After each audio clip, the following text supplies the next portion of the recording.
Ladies and gentlemen, you're watching FOODCASTer, everything about having a relationship with food. Yes, I am Michael, and today we have Sam Eats Plants. Hello. How you doing, Sam? I'm good this morning. Good. You good? Yeah. Yeah, so, FOODCASTer, we're going to talk about anxiety and depression. Two things that Sound, a lot of people are dealing with right now, all yeah. over the world. The statistics are shocking and really, really sad in reference people going through depression. Suicide is up. Is there anything that we can do with food to kind of uplift people? Um, you know, the science around mood and food is not prevalent, Mm-hmm. but they're little bits. Like this is not studied so much um, in the way we look at allopathic medicine and Western gaze, Mm-hmm. but there are stresses in food and also de-stresses that is good to be looking into a little bit. One of the things is said is when there's kosher meat or halal meat, which is kind of like Mm-hmm. prayed over and words of like spirituality are put on it. Um, what they find is people that consume that meat versus the general meat that we'll find in our markets and our neighborhoods um, experience less stress Mm. in general, and The not individuals after eating it. Okay. individuals. And I'm not just talking like their general life. We're Mm-hmm. talking about acutely, like after a day. So they've done like small, little, tiny studies where Okay. people eat like regular meat, halal, kosher, and then track them by mood, day two, things like that. Yeah, and what they find is it makes a difference that there were words and hands put on the animal before it was slaughtered. Um, So would and you say the mindset in which people eat the food make a big difference, not just the actual food itself? Like how you receive it is really important. I think it's all steps of the way because what I'm talking about is when the animal itself is killed. I'm not even talking about people that pray over their individual food, but I'm pretty sure both do something. So Mm-hmm. as far back as just like before the slaughter and prayer over it, and I'm speaking as a very secular person, Mm-hmm. just so the audience understands that. But there are small little studies that do show it will affect the mood of the people that then eat that animal that was prayed over. Mm-hmm. So, that being said, if we're going to apply in food in general, um, maybe it's very good to be intentional with the things that you do put in your body, and more than food, maybe also your drink, maybe even the air. Like if you're traveling, Mm-hmm. it can be stressful in general for people. We breathe more than we eat, more than we drink. We take how many breaths in a minute? And maybe sometimes we should be intentional with our breath, like this is clearing me out. This is cleansing me.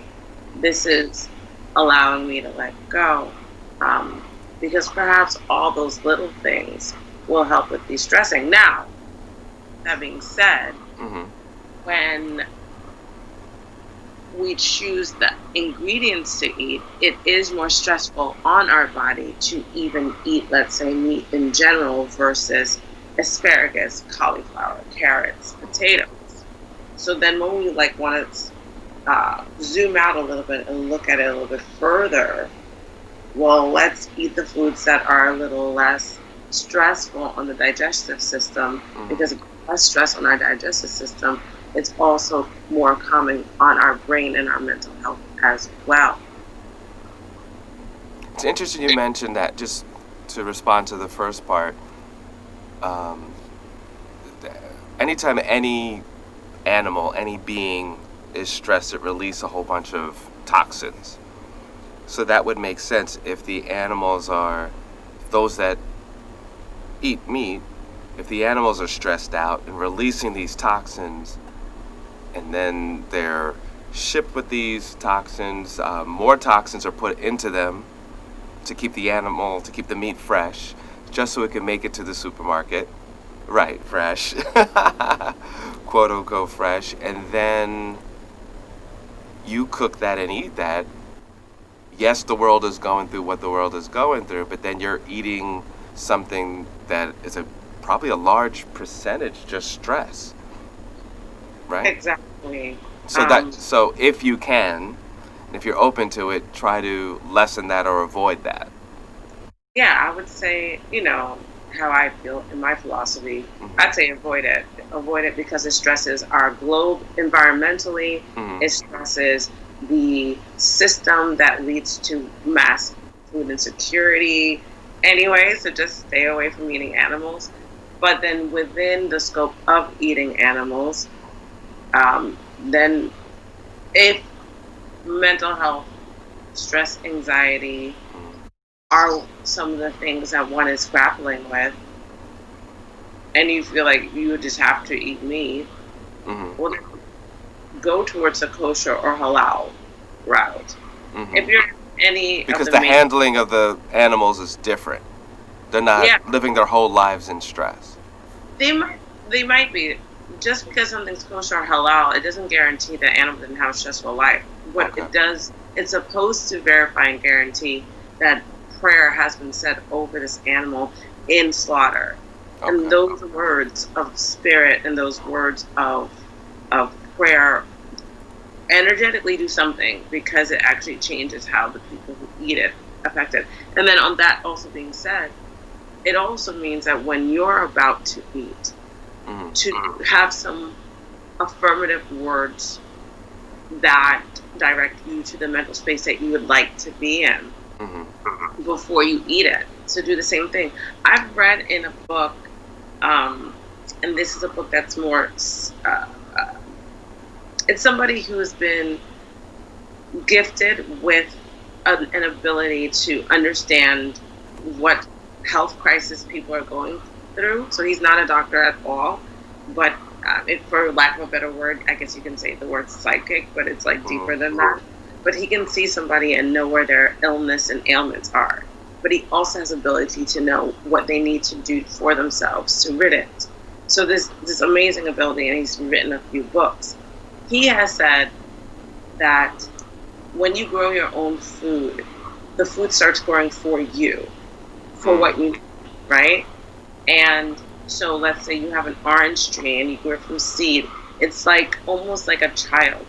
The child and the parent know each other. The tree and the grower know each other. And thus, when you are in need psychologically, the tree will produce the fruit that will help you.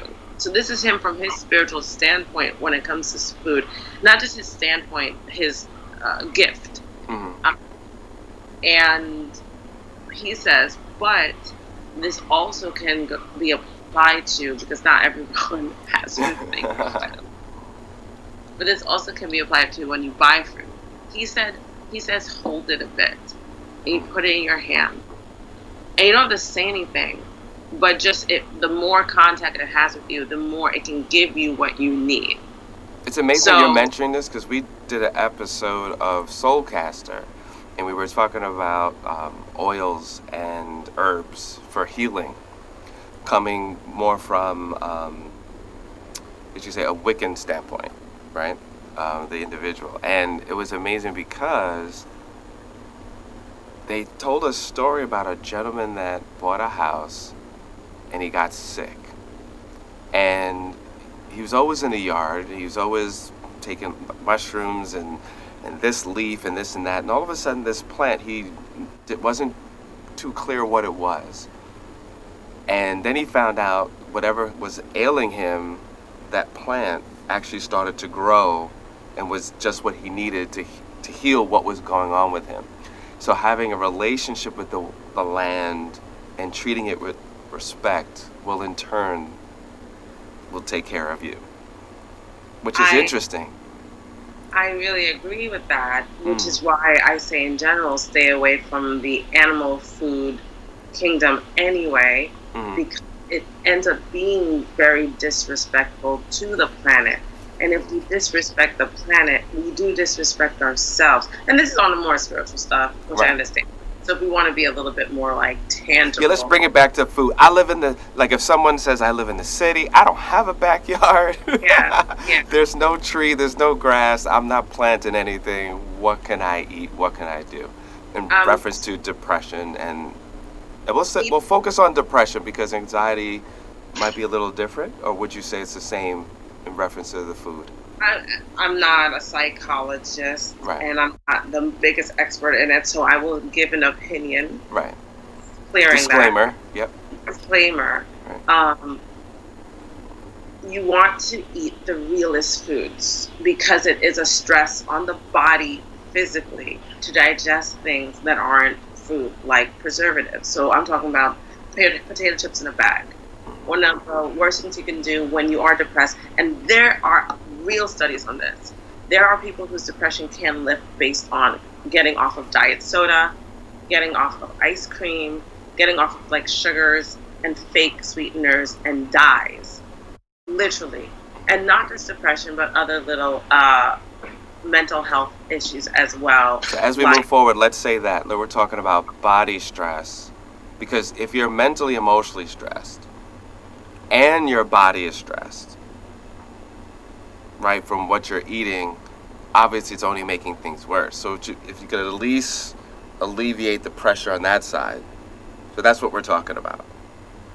Maybe. I said, because I'm not the biggest expert on it, I don't know if it's just de-stressing the body. I think there's a chemical interaction in the brain, because I know when it comes to ADHD, hyperactivity, some of those things that kind of affect children a little bit more. Some of the parents that go the route of changing nutrition take out things like, it's not even like they go all completely natural, but they'll take out anything that has dyes or anything that has like citric acid as a preservative.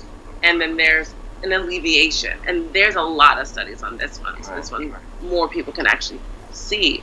I don't know if that's just because it's de-stressing the physical body. It really might be a chemical interaction that those dyes have on our brain, and what centers they kind of interact with. So if that's so prevalent in children, also in terms of people with like some forms of dementia and schizophrenia, these are two very different things, but they found a little bit of evidence in both, a lot more in the Alzheimer's and dementia, is some people have an inability to effectively break down certain amino acids or certain proteins, right? Oh, wow. Some people, like everyone is different, right? And overall, it shouldn't be the biggest issue, but if you live in a Western meat-heavy, meat-centralized food system, and you have an issue breaking down proteins, one of the things that could happen is now you have undigested proteins that have come through your gut, because we have like leaky guts and things come through the membrane, floating around. Now, is that a bad thing? Maybe not, but one of the issues that can happen is it damages some of the capillaries, because it's just kind of floating around. And so what I found in the brain scans of people who are schizophrenic, people with Alzheimer's, people with dementia, is they have undigested proteins in the brain. And a small study that was done on individuals who are in an asylum saw that they're schizophrenic, so I'm now just talking about schizophrenia, their schizophrenic symptoms subsided when they took them off of the asylums, like hot dogs and hamburger meat. Some of them had like calmed down. So that's something to really look at. So if we have at least this amount of evidence of how things that we eat, whether it's from children with hyperactivity or adults with a more extreme brain mental dysfunction, if we have even that, to me that already tells us, let's not wait for them to try to figure out everything else. let's eat the things that make us feel good. And in an anecdotal sense, my son has, I saw him discover this himself without knowing, and I, as a parent, have the words to say I know what he's doing. When he's upset, he eats fruit. And it could be fruit for dinner. So once he got his little hoverboard stolen, and I'd cooked the dinner, and he didn't want to eat it, and I wasn't going to force him because I understand that he has an intuitive knowledge about what he needs. And I asked, though, because I don't want to give him something. I'm like, do you want some fruit? He was like, yeah. I was like, what would you like? It was like a pear, banana, orange, and I think an apple, a mango. I don't remember. 4 fruits. Right. He ate all 4 fruits, and his whole mood lifted until he went to sleep. Like, everything completely shifted. Now, that was not the only time I've seen it, but that's just a story I'm sharing. But there's something I've noticed that he understands as a small child, still connected to like source, that it soothes him. Fruit soothes him. Thus, I also understand that sometimes when I'm like, ugh, I want something kind of like cheesy, vegan cheesy, eggy, bready, and I kind of just want that, but it's not around me, and all I have would be like 2 apples, and I'm like, I don't want these apples. But then I eat them, and I feel so good I had them. I'm like, oh, I'm glad I ate that. It always ends up like feeling pretty good, like, I'm glad I ate that. So there's something there, and so what I would invite people who are listening is start to tune in. I also have heard people tuning into themselves during this COVID breakdown because they've had time to kind of sit, like kind of realize, oh, alcohol feels like this in me. Mushrooms kind of do this for me. Like, things are kind of just, they're being aware of what actually works for them. So yeah, I would invite people to start tuning in, because we tune out a lot and we don't chew, you know. And now is the perfect time to tune in. Absolutely. Even though things have sped up, it's not like it was a couple months ago. That was the perfect time to really tune in and to center yourself and be quiet. Now we're in this kind of false, trying to get back to the norm, whatever that means now. But yeah, I mean, I'd still take advantage of it as much as we have left of it. I do want to mention something that was interesting, that when you first joined FOODCASTER and we started to talk, I did the experiment and I cut out fructose corn syrup. Anything that had that in it. I can't say I haven't had that since, but I could feel the physical difference. I feel more anxiety, and my body feels like this weird thing, right? Anytime that I eat that. Normal sugars don't, like, anything through any kind of fruits, even like brown sugar, coconut sugar. There's other alternatives. I don't get that at all. So I thought that was very, very interesting. You will feel the difference. I challenge anybody, if you can do a month, if you do 3 months, even great, even better. But give yourself anywhere between a month and 3 months, cut certain things out, and I guarantee when you go back to it, you're like, hey, I never experienced that. But it is almost like a drug, though. Like, I tried soda, like, just sipped it, and it was like, whoa. Yeah. You know, and it probably didn't feel that since I was a kid. Yeah. And that's what gets you hooked. I will also say, personally, I noticed a couple years ago that when I eat extreme amounts of wheat, meaning bread and pasta and things like that, I can get a little bit depressive. And it was interesting when I realized it. I was like, oh my God, holy cow. And that's something that's normal and regular, but that's something that I just noticed with my own body. And then there was a family that for a whole year took processed sugar completely out of their kids' life for a whole year. And there's so many things you found with that, including they had less sick days at school. By the end of the year, they didn't even really want the other sugar stuff anymore. It just didn't appeal to them. Wow. So try it out, everybody. Yeah. Let's start Let's start experimenting with It's ourselves with some good things. it's worth it. Now I have a few foods here that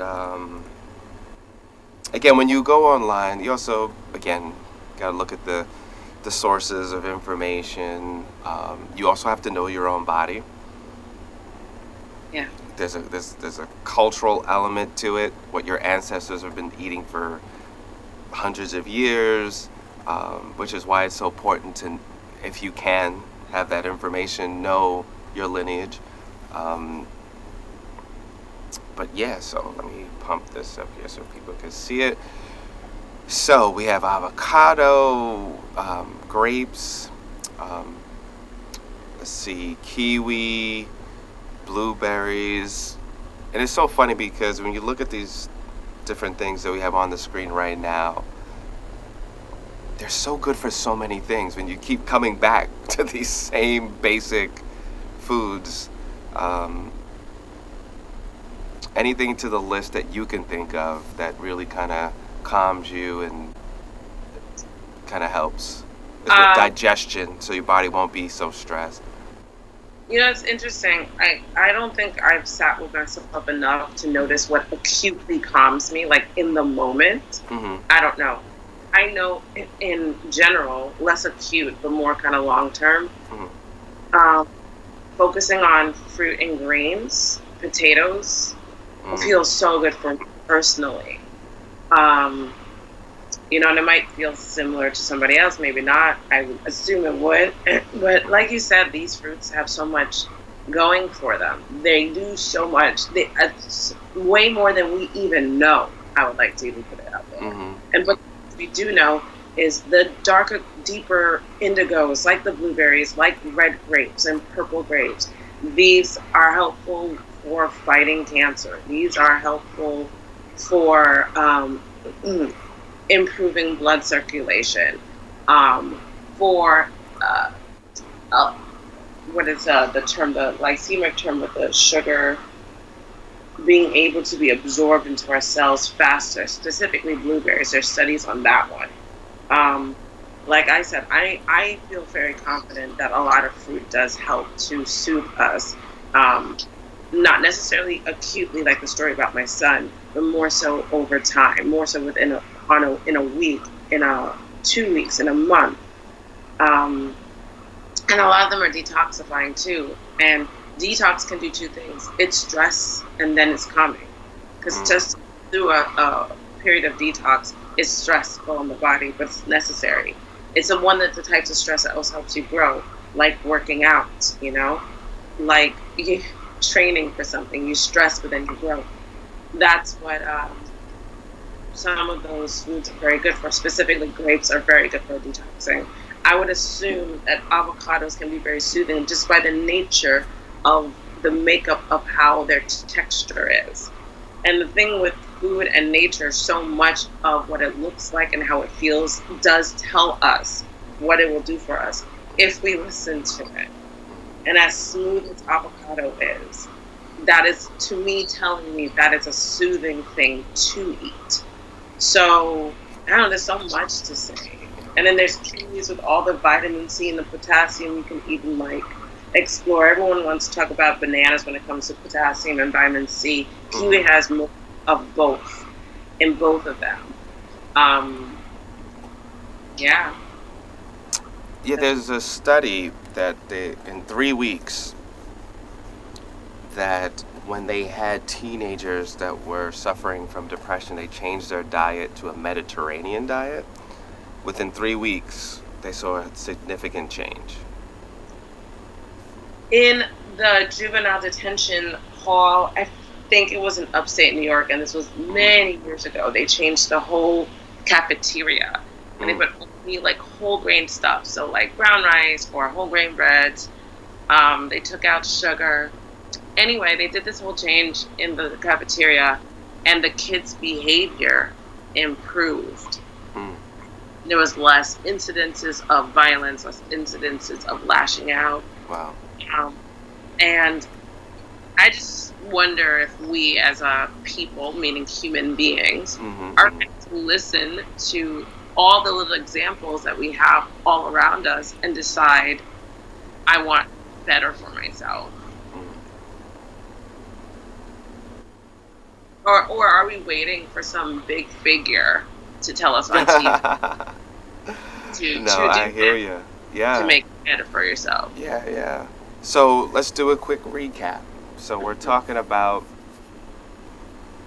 really observing what you're eating, whether it's meat, vegetables, fruits, your approach, how you treat these things, how these things were treated can have effect on your digestion and the energy, because it's energy, right? It's fuel.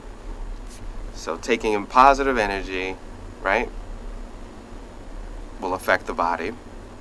And experiment. Take certain things out that are toxic, that are not natural, like fructose corn syrup. Yeah. Any kind of fake sugars. Try to stick to natural sugars. Any type of dyes. And dyes are huge. They have to have an effect. Dyes have a huge effect. Okay. And some are kind of poisonous. I mean, they're all poisonous because if you drink a whole thing of dye, But some are much more poisonous than others. Like the red 40 is like a bad one. Wow. And unfortunately, our children actually get the brunt of most of the dyes. So, take dyes out, period. Point blank, period. Mm-hmm. We never need them. Gotcha. All right, Sam. We'll give everybody your social media. You can find me on Instagram at SamEatsPlants_. Okay. Yeah. Cool. Alrighty. And we will do that. Yes, we will. And you can always find me at Michael7Michael on IG. You're watching FOODCASTER, TheRealFoodCaster on ING. So if you want to find FOODCASTER, go to TheRealFoodCaster. And we will continue. In fact, if you find anything different, any information that's different or something you don't agree with, definitely, leave a comment. Let's talk about this. It's about the discussion of food, right? And having a relationship with food. So we're totally open to that. We want that. Let's do that. And any topics you want us to cover, we will do that as well. Alrighty, let's pump up that music and say goodbye. Bye. Bye.